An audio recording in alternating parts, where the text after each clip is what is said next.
ప్రపంచవ్యాప్తంగా number 1 passport Singapore. ఆ తర్వాత సౌత్ కొరియా. నెంబర్ 2 స్థానంలో సౌత్ కొరియా ఉంది. ఆ తర్వాత నెంబర్ 3 స్థానంలో జపాన్ ఉంది. నెంబర్ 4 లో Germany, Italy, Luxembourg, Spain, Switzerland ఉన్నాయి. నెంబర్ 5 లో Austria, Belgium, Denmark, Finland, France, Ireland, Netherlands ఉన్నాయి. ఇలా కెనడా నెంబర్ 9 లో ఉంది.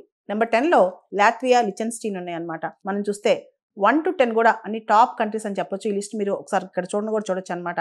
అయితే భారతదేశం మాత్రం హెన్లే పాస్పోర్ట్ ఇండెక్స్ లో మన ర్యాంకింగ్ 85th ర్యాంకింగ్ అనమాట.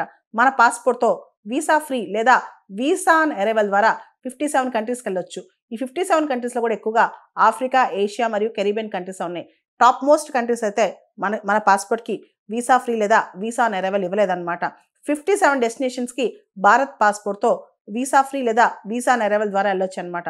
అంటే మన పాస్పోర్ట్ ఎప్పుడైతే 100-150 దేశాలు మన పాస్పోర్ట్తో వీసా ఫ్రీ లేదా వీసా ఆన్ అరైవల్ వెళ్ళొచ్చో అప్పుడు మన పాస్పోర్ట్ ఇంకా పవర్ఫుల్ అవుతుంది అనమాట.